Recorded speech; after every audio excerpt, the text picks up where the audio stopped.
Hey everyone, what's up? It's been a while. Just checking in here with a quick video.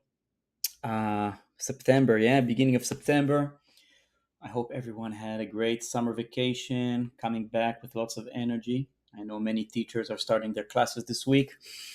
It's always a little bit of excitement, butterflies in the stomach when you start the new year after not being active for maybe a few weeks, not teaching kids classes. But don't worry, in a few weeks it's all going to get back into the groove, and you're going to find your rhythm. So enjoy that excitement, and it doesn't matter how many years you're standing in front of people. It's always a little bit of a nerves and excitement before we start again. So I hope you enjoy, and it's always good to take these few first weeks where you really have to be on your A game because a lot of beginners are coming in, and you really want to give them that capoeira experience. So it's good to pump yourself up in these weeks. Listen to your favorite, uh, podcasts, read your favorite books, do your meditations, whatever you have to do to really and make your capoeira experience extra powerful. Remember that people are coming back after a little of a break. So I know I used to always, come back from summer holidays way too strong, so excited, not having seen the people so long. And even though I was keeping in shape throughout the whole summer, many people were coming out of shape.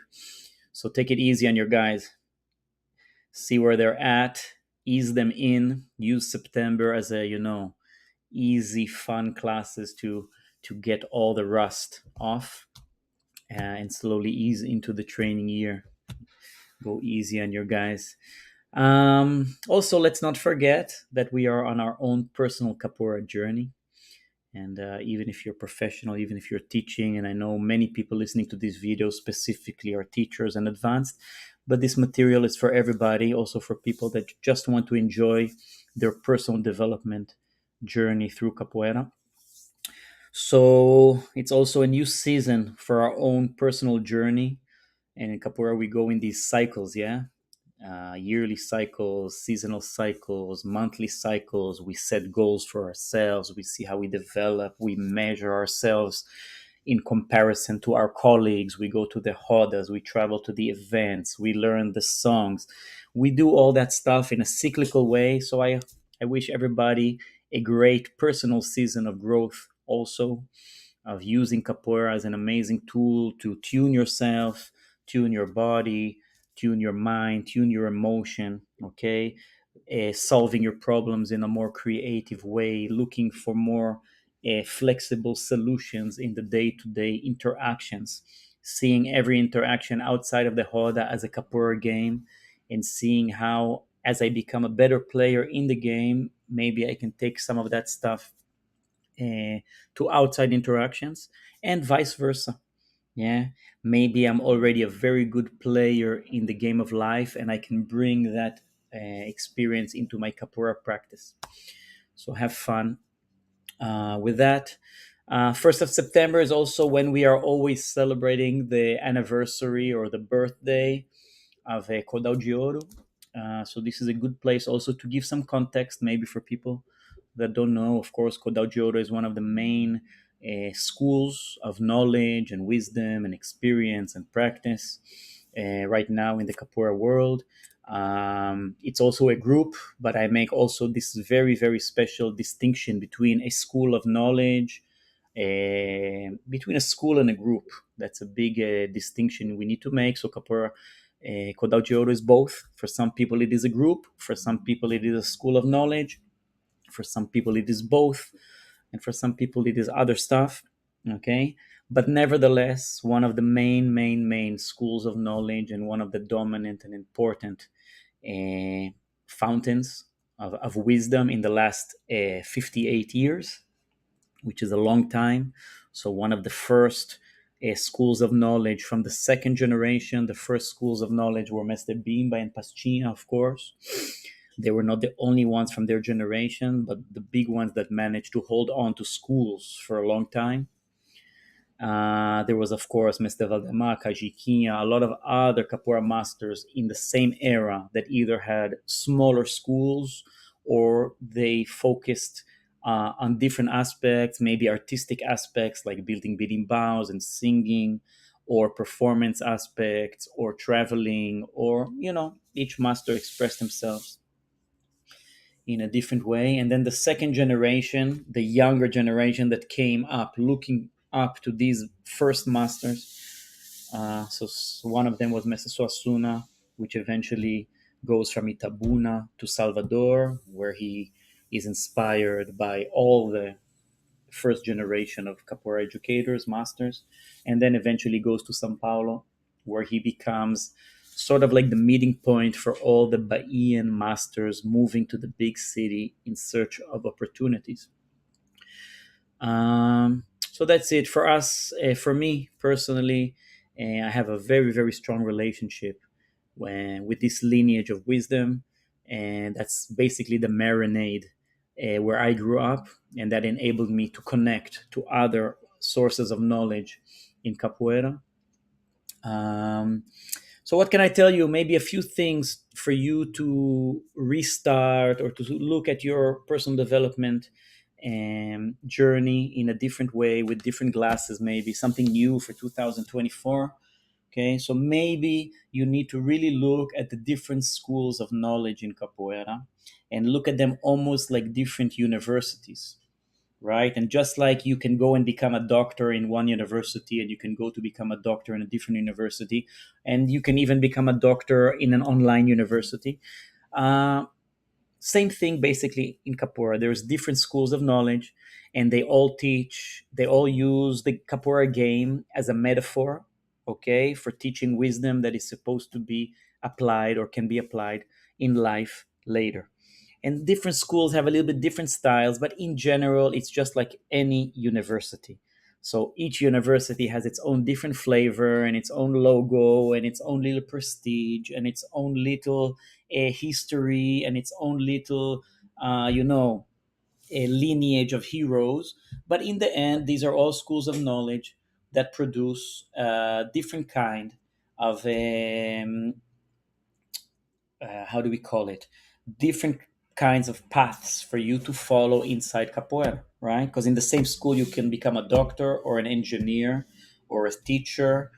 uh, Same thing in the schools of knowledge in capoeira. Some people come to a school of knowledge just to learn about their body and about their mind and about that, and they do it twice a week, and they take that stuff and they apply it in their families and in their businesses, and that is their trip in capoeira.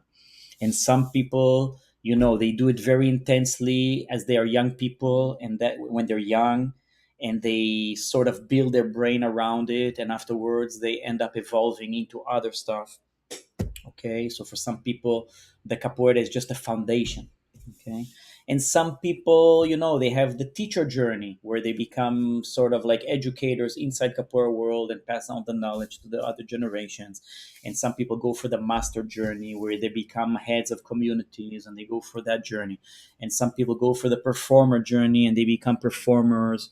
And some people go for the music journey, and some people do a whole lot of journeys inside. There's a lot of ways to go here. So just when you're with yourself, when you're playing bidimba, when you're meditating, when you're thinking, just think about your journey. How many little games have you played already, and what is the game you're in right now, and what games you're going to be playing in the future?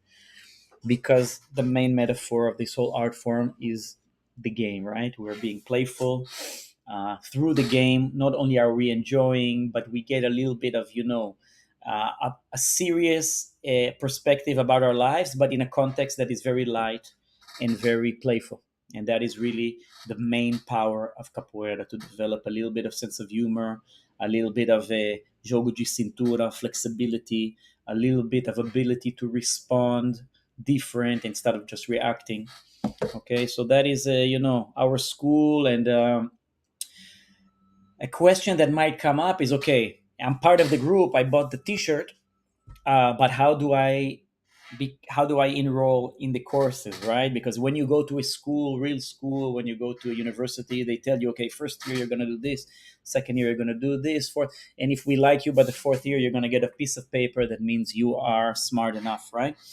So obviously, the school of capoeira is a little bit different. It's like a street smart school. You're sort of in charge of yourself, of taking the courses you want to take, of learning the lessons you want to learn, of having the experiences you want to experience. Okay, but it's done through the tools that capoeira gives you. So obviously your weekly classes are a tool. You come there and you learn and you interact with people, and people push your buttons and you push people's buttons, and sometimes you feel good and sometimes you feel bad and sometimes you get injured and then you get healthy, and then and going through this curriculum, that's one of the ways. Obviously, a lot of the information was encoded and embedded inside the movements. So when you learn the Mestre Bimba sequences and practice them every year slowly, it will unpack to you why did Mestre Bimba choose these movements, what was happening at that time, and so on and so on. Later on, if you go into the 8 advanced Muse sequences, a different knowledge will be unfolded to you if you practice it every year and master it. Then you will start to understand the process that Mestre Suassuna did with the museum sequences and why he did it and what it gives you. But you will Capoeira is an experience based school. You have to have the experience. Yeah, you have to download the sequences into your body. You have to learn the songs. Yeah, a lot of the knowledge of capoeira is embedded inside the songs. So you have to learn the ladainhas, and they won't make sense sometimes. And then sometimes, way down the road, you're gonna go through something in your life, and this ladainha is gonna pop up to you, and you're gonna see that when you sing it at home, it makes you feel good. So there is a lot of stuff that in the beginning we sort of set for the student, like these rules, right? A lot of stuff like the uniforms and the sequences and the batizado and all this structure. Sometimes when we go through it, we don't really understand why. But through the process of gaining the necessary how do you call this, the necessary abilities and the necessary skills, and mostly the ability to focus on something and not to give up, right, and to overcome and to endure. So as we go through this process slowly, the knowledge turns into wisdom and we can use it for our benefit, right? So we talked about the weekly classes, and we talked about the songs, and of course the instruments. As you learn the instruments, you're going to be spending many hours focusing on one thing. You're going to be synchronizing your breath and your heart and your mind with the rhythms, and slowly you're going to understand how you can use these things for your benefit in your day. Today, the Hoda, of course, is a big part of where we transmute or change. The alchemists, they change something into something. So a Hoda is basically that, where you come in a certain kind of mindset, with a certain kind of emotions and thoughts, and through a 1 hour, 2 hour process of singing and clapping and playing and challenging and watching and laughing and crying, you transmute a lot of your stuff. Right, so that is a big part of it. So those of you that want a place to start with, try to try to find a place where you can be doing capoeira 2 3 times a week constantly. Try to dedicate 5 10 minutes to the birimbau, to the ladainhas, to the reading a little bit of the history, and try to do it constantly for a season if you can, maybe 2 seasons for 6 months.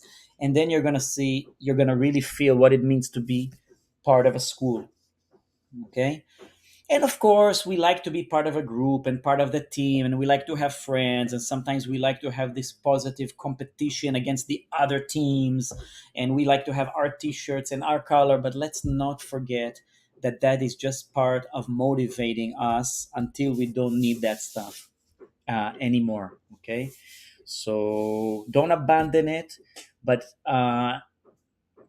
don't make it your main goal to be part of a group, or your main goal to be part of a team, or your main goal is just like in football or in soccer. Yeah, in football, you know you want to play football, get on the field and play football. Don't be in the crowd and cheer. Okay, it's okay to cheer once in a while, but don't make your whole capoeira journey about cheering or being a part of something.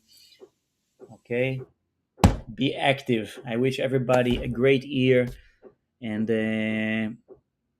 I hope good times are on the horizon for everybody around the world, especially in the countries where we have a lot of friends, a lot of capoeiristas, a lot of family that have been going through very, very, very hard times. 3 years war already in Russia and Ukraine, already 1 year war in Israel. All our friends in Brazil, of course, handling a very, very complex situation. They're always, fighting against immense odds to make capoeira happen no matter what. Everybody's going through their battles. So let's support each other more. Let's focus on the positive. I love you very much and hope to see you soon.